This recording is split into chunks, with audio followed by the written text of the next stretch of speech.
I gave away my husband's car, now everyone thinks I traded it for sex. My ex sold it for parts. My husband divorced me. Online, I became a scandalous meme, and no one cared about the truth. Before we continue, please like, comment, and subscribe to the channel. This will greatly help me with promotion. Thank you. Hi, I'm Andrea, 34, and yes, I gave my husband's beloved vintage car to my unemployed ex-boyfriend, then found myself divorced, in debt, and publicly humiliated in court and beyond. And it all started with a text that just said, "Hey, how have you been?" I was married to Arturo Toro. Reliable, routine-loving Arturo.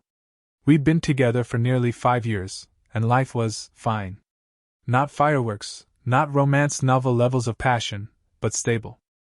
The kind of relationship where the highlight of your week is a shared Costco trip and knowing your partner's exact pizza topping order.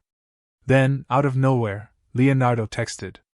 Leonardo, my ex from a past life, who I hadn't heard from in nearly a decade. The one who made poetry sound sexy even when he was broke and living in his cousin's garage. His message was short, polite, and wrapped in nostalgia. And instead of ignoring it like any rational woman with a stable marriage would, I replied. At first, it was harmless. Just catching up. Then it turned into daily messages. Then late-night conversations after Arturo had gone to bed. Leonardo told me he was down on his luck, unemployed, desperate for work, and too broke to even rent a car to drive for a ride-share app. I felt sorry for him. He sounded like a man life had chewed up and spat out. And that's when the idea hit me. We had an extra car. Well, Arturo had an extra car, his grandfather's vintage, rust-speckled, never-driven, project car, stored in a garage we rarely visited. I wasn't sentimental about it. It was just a car. So I gave it away. No paperwork. No heads up.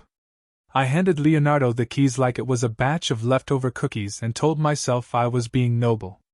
He cried. Hugged me. Told me I had saved his life. And then, as I would later find out, he sold it for parts before the smell of my car's upholstery had even faded. The car was gone, Leonardo was thrilled, and I felt like a modern-day Robin Hood. I even imagined some future moment where Arturo would find out, shrug, and say, "Well, if it helped someone." Spoiler alert, that is not what happened. 2 weeks later, Arturo came home early from work, vacation days kicking in, and with them, his nostalgia. "I'm gonna take the old car out this weekend," he said, grabbing the keys off the hook. My stomach plummeted so hard I thought I might throw up on the carpet. I mumbled something like, "Oh, cool," and bolted to the bathroom, where I tried to come up with a lie that didn't sound like treason. There was no lie that would work. When he returned from the garage 10 minutes later, empty-handed and red-faced, I knew it was over. "Where's my car?" he asked, each word sharp as glass. I tried to smile, to spin it gently. I told him someone needed it. That it was just sitting there. That I thought he wouldn't mind. He exploded. "Did you forget what that car was? That was my grandfather's car, Andrea. That was ours. We rebuilt it together. I bled over that engine." I hadn't known all that. Or maybe I had and filed it under sentimental husband trivia while texting Leonardo behind Arturo's back. The shouting turned to ultimatums. Return the car, or the marriage ends. He gave me a deadline, like I was an intern who'd lost office property. I panicked. I ran to Leonardo's place the next day. He was leaning on his railing, smoking, sunglasses on like some greasy soap opera villain. "Hey," I said. "Listen. I need the car back. Arturo found out." He didn't even flinch. "Oh, that? Sorry, baby. I already sold it." Thing was a goldmine. I stood there, in the street, blinking like he'd slapped me. I wasn't just humiliated, I was used. He sold it for parts. He never drove Uber. Never got a job. Just saw me coming like an idiot in a halo and took everything he could. I begged. He smiled. "That's not my problem anymore, darling." And that's when I knew I hadn't just made a mistake. I detonated my entire life. I drove home in silence, hands trembling on the wheel. I could still hear Leonardo's voice echoing in my head. It was a gold mine. That car wasn't just something Arturo cared about. It was a piece of his heart. And I'd given it away like it was a half-used blender at a garage sale. Arturo was waiting for me when I got home, sitting in the living room like a judge in a courtroom that doubled as our IKEA-furnished marriage. I told him Leonardo had sold the car. I said I would fix it, that I'd find a way to buy another one, maybe even better. He stared at me, and for a moment I thought he might cry. But instead he got up, walked to the kitchen drawer, pulled out a piece of paper, and handed it to me. "What's this?" I asked. "Write down exactly what you did. And sign it." I blinked. "Arturo, are you serious?" "Yes. It's just to have a record," he said calmly, almost too calmly. "If you really want to make things right, write the truth." I didn't argue. I wrote it all down. That I gave the car away. That I didn't ask his permission. That I acted alone. That I thought I was helping someone. I signed it. I handed it over. That paper became the sword he used to cut me out of his life. A few days later, I came home to an empty closet and a divorce notice on the kitchen table. The hearing was humiliating. My lawyer tried to argue the car was part of the marital estate. But then Arturo's attorney dropped the bombshell. The car had been inherited. Which meant it wasn't shared property, it was solely Arturo's. And by giving it away, I had unlawfully disposed of someone else's personal asset. And that signed statement? It was Exhibit A. Then came the valuation. I hadn't known. How could I have known? That it wasn't just some dusty old car. That it was a rare collector's model, one of only a few still in the country. The appraiser said it could have been worth 6 figures if restored. 6 figures. I almost fainted when the judge read the total I owed, the car's value plus legal fees. I would spend the next decade paying off a debt that started with a good intention and ended in financial ruin. I lost the house. I moved into a studio apartment with a fridge that sounded like it had asthma and a shower that only ran cold unless you begged it. When I told my family, I thought they'd console me. I thought maybe someone, anyone, would say, "You tried to help someone, that counts for something." But no. My brother laughed. "You gave away his grandfather's car? You complete moron." My dad shook his head. "Arturo loved that car. Everyone knew it." Even my mom, the woman who once told me love was about forgiveness, said quietly, "I don't know who raised you." And then I was alone. Not just legally divorced, but emotionally exiled. No husband. No family. No car. No savings. No pity. The only thing I had left was the echo of Leonardo's goodbye and a bank account so dry it coughed when I checked it. And then, just when I thought it couldn't get worse, Arturo posted online. He wrote about the police raid on a scrapyard. How they found pieces of his grandfather's car scattered like bones across the concrete. How the guy who ran the place said a woman had given it away. In exchange for what? A one-night stand. That's when I learned what Leonardo really said. That I had traded the car for sex. The internet didn't need proof. They just needed the story. And now, that's all I am to the world. Not Andrea, the well-meaning wife. Just the woman who gave away her husband's car for a one-night stand. After Arturo's post, everything changed. It wasn't just a private mistake anymore. It was public. Viral. A thread of humiliation shared and reshared until my name was practically a punchline. People I hadn't spoken to in years sent me screenshots. "Wait, is this you? Girl, what were you thinking? El mio Andrea, tell me this is fake." And worst of all, some didn't even ask. They just commented. Laughed. Liked. Shared. My boss pulled me aside at work. "We're getting attention." Not the good kind. I was let go the next day with a generic explanation about team restructuring. But we both knew why. The shame wasn't just in the story, it was in how eager the world was to believe the worst version of it. Leonardo's lie about me. Trading the car for a night? That stuck like gum on a shoe. People wanted it to be true. Because it was juicier than the truth. Because a woman making a dumb decision out of misplaced compassion wasn't nearly as entertaining as a scandal about infidelity and betrayal. But here's what no one knew. Or cared to ask. That kiss in his driveway? That strange, uncomfortable moment I convinced myself was just gratitude? That was it. That was the extent of it. There was no affair. No passion. No tangled bedsheets and whispered apologies. It was a moment. A stupid, confusing moment I never should have allowed, but it wasn't what the internet made it out to be. I thought about coming clean. Posting my own version. Telling the world that I had been manipulated, not seduced. That I was naive, not malicious. But I already knew how it would go. The comments would come flooding in. Sure, January. Now she's playing the victim. She literally gave the guy a vintage car, and we're supposed to believe she got nothing in return? So I said nothing. My own family wouldn't even look me in the eye. My brother, the one who used to pick me up from parties and tell off boys who got too handsy, cut off all contact. He said I embarrassed the family. My dad stopped returning calls. My mom sent one message. I can't defend this. And yet, the silence hurt less than Arturo's rage. He had blocked me everywhere. Every social. Every messaging app. Even emails bounced back. But I couldn't stop myself from trying. I wrote long letters and left them in the mailbox of our old house. I cried through voicemails that ended with robotic tones. I even waited outside his job once, pathetic, I know, just to say sorry.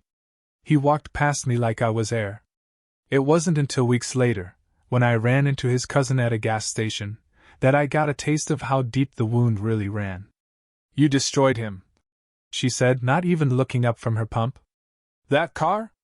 That wasn't just metal. That was his childhood. His grandfather's hands. Sunday afternoons in the garage. And you gave it away like a free sample. I wanted to yell, I didn't know. But I did. I just didn't understand. And then I heard the worst part of all, Arturo had started dating again.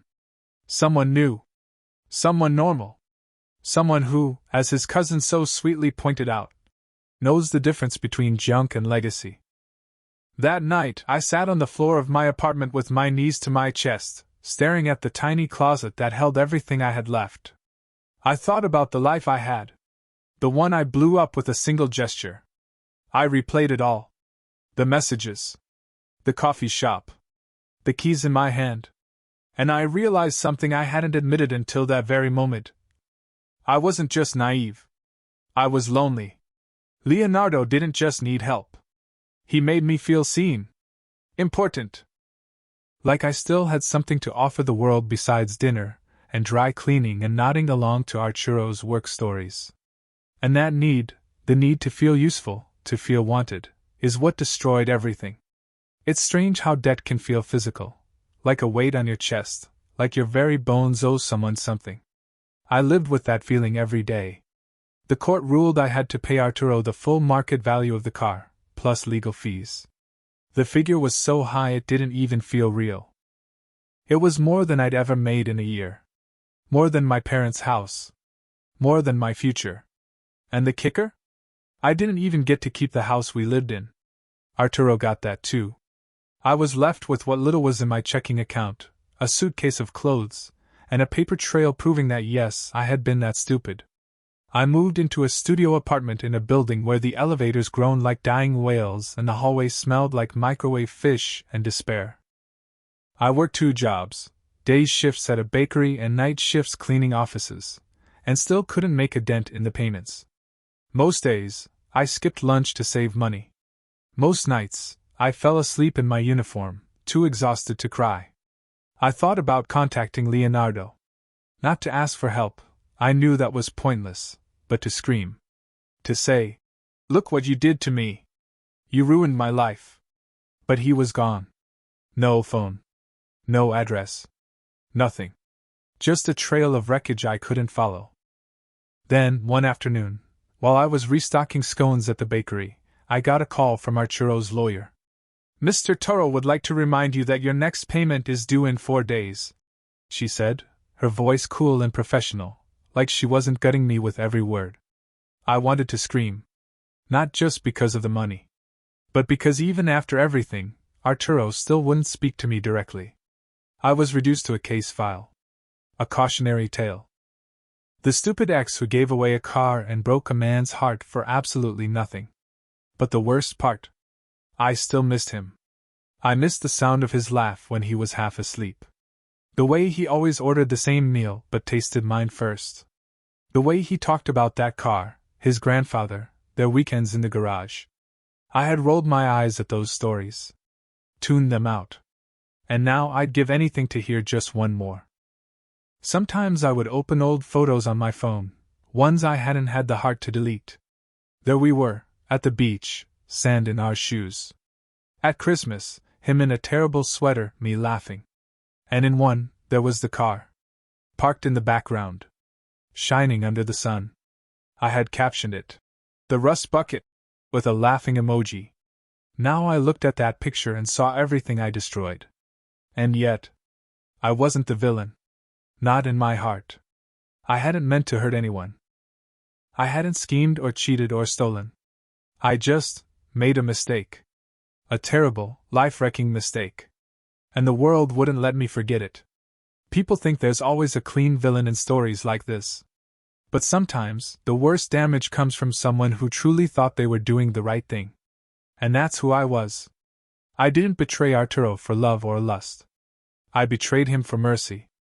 And no one, not even me, was ever going to forgive that. The debt was draining, but the loneliness was worse. I went through entire weeks without hearing my name spoken out loud. My phone stayed silent except for payment reminders and the occasional scam call. My friends, what few I had left, had long since ghosted me. I was radioactive. No one wanted to be seen next to the woman who gave her husband's car to her ex for sex. Even though that last part wasn't true, it didn't matter.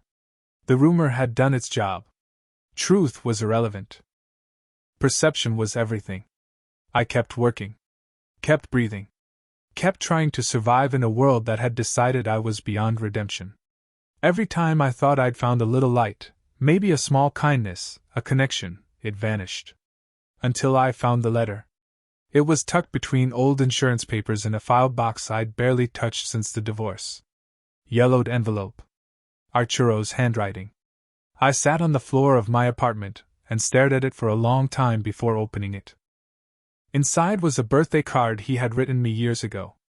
On the front was a drawing of a cartoon fox holding flowers. Inside, a simple note.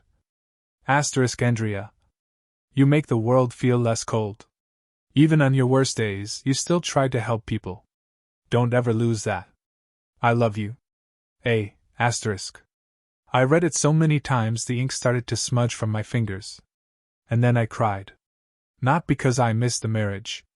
Not even because I missed him, exactly. But because I missed her.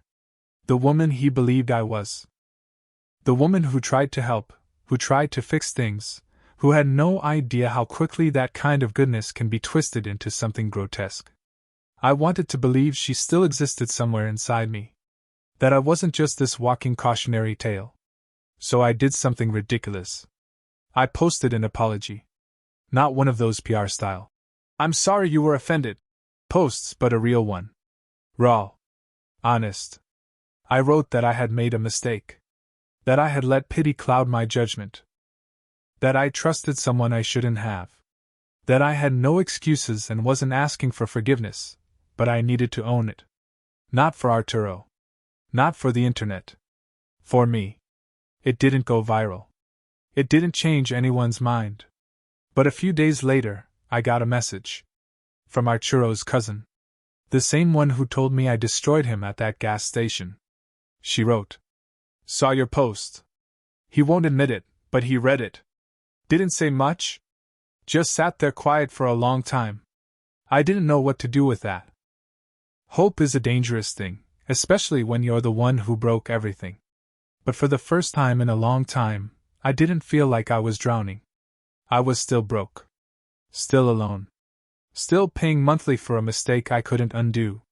But I was also still standing. And then, one day, months later, I got a call from a number I didn't recognize. It was a detective. They had found Leonardo. Apparently, the scrapyard investigation had unraveled into something much bigger: stolen vehicles, fraud, maybe even identity theft. And Leonardo's name had popped up again. He was in custody. The detective asked if I'd be willing to come in and give a statement. Not just about the car, but about Leonardo's pattern. About how he used people, manipulated them, took what he could and vanished. My heart pounded. My first instinct was to say no. To stay out of it. To bury it all and move on. But I said yes. Because maybe, just maybe, I wasn't the only one he'd done this to. And maybe telling the truth now wouldn't fix what I'd broken. But it might stop someone else from losing everything the way I did. Walking into that police station felt like peeling off a scab that hadn't finished healing. Everything I'd buried, the shame, the humiliation, the grief of losing my marriage, my reputation, my old life, it rose to the surface like steam off a fresh burn. The detective was kind but clinical. He asked about Leonardo, how we reconnected, how he earned my trust, how I came to give him the car. I told the whole story. No edits. No euphemisms. I didn't try to paint myself as smarter or more victimized than I was. I just told the truth. I trusted the wrong person and paid the price in full. When I finished, he sighed and said, "You're not the first." Turns out, Leonardo had done this before. Multiple times. Different women, same pattern, charming messages, sob stories, small asks that turned into big favors. Most of them never pressed charges. They were too embarrassed. One woman lost her savings. Another, her business. I was the one who lost a marriage and inherited a 6-figure debt. For the first time since it all began, I didn't feel stupid. I felt angry. And strangely, that anger felt like healing. After giving my statement, I walked out of the precinct into a cold breeze and a sky that looked almost mercifully gray. For the first time in forever, I felt lighter. Like something inside me had finally settled into place. No more what-ifs. No more rewinding the past, trying to find the moment where everything went wrong. It was done. A few weeks later, Arturo's cousin messaged me again. "He knows you helped," she wrote. "Doesn't change anything between you two, but he respects it. For what it's worth." I sat with that message for a long time. It didn't feel like hope. It felt like closure. I didn't expect a reconciliation. I didn't fantasize about romantic reunions or teary speeches where he forgives me and we ride off in a new vintage car. Life's not a movie. Some things break and stay broken. But I had helped someone, even if it wasn't Arturo. Even if it wasn't in the way I'd intended. Now I work one job instead of two. Still paying off debt, but I've moved into a better place with windows that don't rattle in the wind and a view of the park. I volunteer once a week at a women's shelter, helping others avoid the kind of manipulation I fell into. And sometimes, when the guilt creeps in at night, I go back to that old birthday card. The one Arturo gave me. Don't ever lose that. I did lose it for a while. But I got it back. Piece by piece. Not for him. Not for the world. For me.